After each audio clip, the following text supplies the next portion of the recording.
All right, ladies and gentlemen, boys and girls of all ages, Pixel fans, the Pixel 6a is finally going to go on pre-order this week after a much delayed launch because we had the Google I/O event, which feels like about 2 months ago.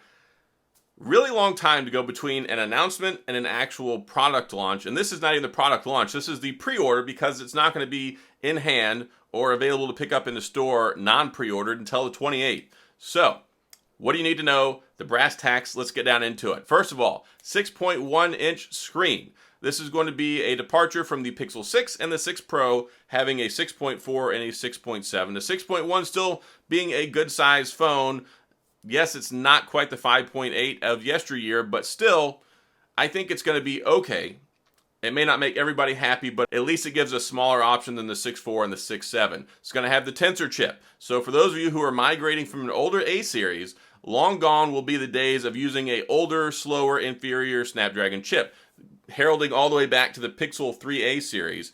The 3A series, the 4A series, and then the 5A, we're looking at a history of like the Snapdragon 765, the 732G. This right here is going to give you a lot of power. It's going to be exactly where you want that power as a Pixel fan because it's going to be for AI machine learning. That means you're going to get all those extra machine learning AI cores for photography, your computational photography, algorithmic-based stuff, your voice to text stuff, anything that involves the brain thinking, trying to figure stuff out and enhance things on the backside. That's what this processor is geared for. And yes, it's not quite on the same level as an A15 or a Snapdragon 8 Generation 1 or 8 Plus Generation 1, but where it counts in the GPU and in the AI cores, it actually is pretty far up there on par with the other guys, and you still get plenty of power. It's still a flagship level chip. So I really like that the entire 6 series of Pixels is going to have a flagship chip.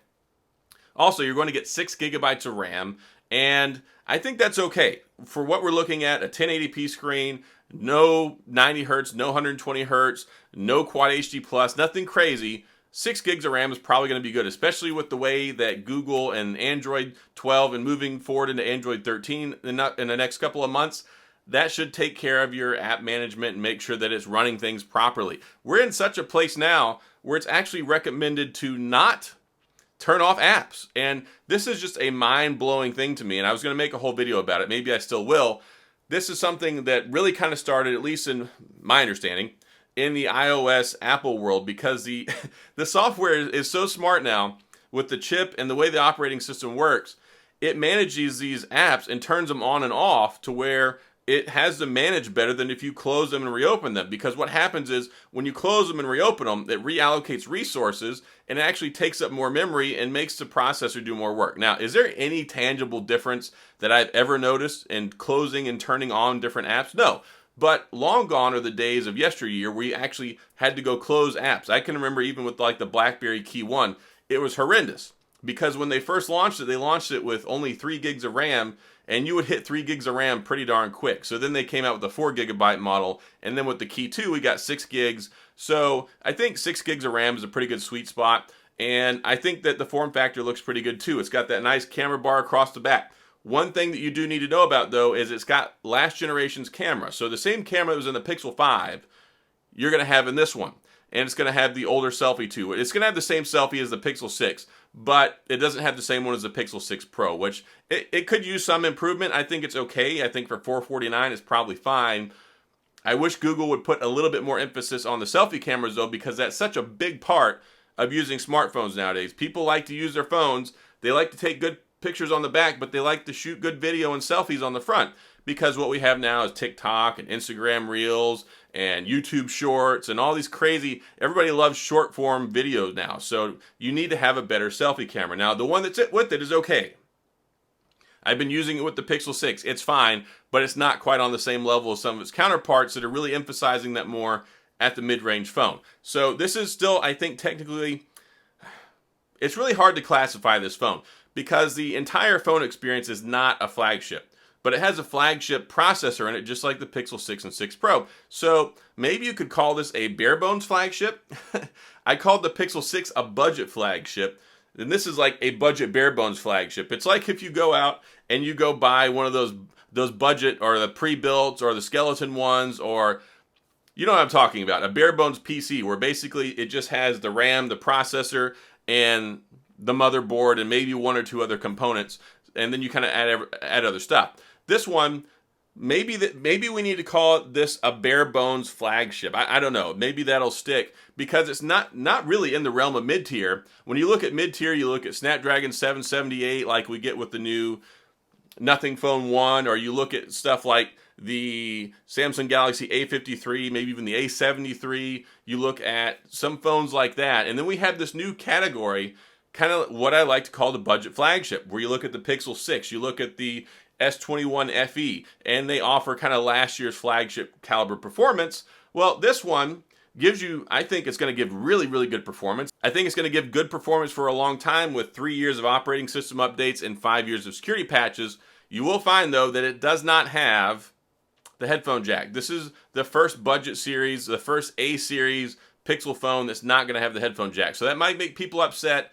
I understand that. I moved on from the headphone jack a while ago. I find that wireless earbuds work pretty darn good nowadays. So absent probably having some legacy headsets around that still have wires, which I'm sure some people do, and I know it will be frustrating, you're still going to be able to get the Bluetooth. So they are launching the Pixel Buds Pro simultaneously with this phone, and if I remember correctly, they're going to be $199. So I'm hoping to get a pair of those sent to me so I can review them. That would be great for the channel and for all you guys watching the video so you can figure out if they're any good or not, because I still do like to test out and review earbuds from time to time, and I'm going to do some comparison videos with it as well. But when it comes to the 6A, I think it's going to be a good phone. I think quite a few people that were looking to buy it probably bought the Pixel 6 over the last couple of days because it was on sale for $499, and a $499 Pixel 6 compared to a $449 Pixel 6A, to me, is a no-brainer. I think there's a lot more value there. One thing I am curious about, they did change out the fingerprint sensor in the 6A, and from what I'm hearing from people, what I've seen in some early release videos, looks like the fingerprint sensor accuracy is actually better, which makes no sense to me because the sensor that's in the Pixel 6 is the same one that OnePlus uses, and they do amazing things with it, yet Google can't seem to. So maybe they went back to the drawing board. I don't know. They've got a new sensor in there, and a lot of stuff that really has frustrated people when it comes to the Pixel 6 series is the inaccuracy and the unreliability of the fingerprint sensor. So I think this will finally shore up, put the nail in that coffin on that problem for good, and then we should be in a good starting spot with the Pixel 6a to have a nice, happy, healthy life for you folks using it for 4, 5, or 6 years. And at $449, just think of this. The idea, the prospect of using a $400 phone for 5 years with support is uncanny, because we're only 3 or 4 years removed from the old nostalgic reality of having to get a new phone every year. Because if you bought a Samsung back in the S6, S7, even kind of the S8 days, man, like a year later, it was like a completely different phone. And even back with like the S4 and the S5, it was terrible. Back then, you basically had to get a new phone every year. Otherwise, you had very degraded performance and would have to basically factory reset your phone to try and regain some of that glory. So now to have phones that work this long, to be supported this long, very revolutionary, and it's very pro-customer. And that's something that I like a lot, because people are not in the business of going out and buying new phones every year now, and you should have something that's valuable, that offers value for performance and longevity, and Google's doing a great job with that. So exciting stuff. I'll have more about this when it comes. Mine should be here hopefully very soon, so I can go ahead and test it out and review it, and then I'll have plenty of videos for you. But I just want to let you guys know, get ready. The 21st, I believe it's this Thursday, they go on pre-order, and you'll be able to pre-order it, and I'll have some more information about that later, because they'll start shipping and showing up, and you can buy them for reals on the 28th. So that's all I've got. If you have any questions or comments about this, please go down to the comment section. I'll get back with you. We can discuss it. If you're excited about it, let me know, because I'm curious to see what you guys think about the 6A series. Now, as always, thanks for being here. I appreciate you watching. Thank you for taking the time out of your day to watch this video. It means a lot to me. If you'd like to see more of this, then please hit the like and the subscribe button and the little notification bell if you want updates when new videos come out. And as always, thanks for being here. I appreciate you watching, and I'll see you guys next time.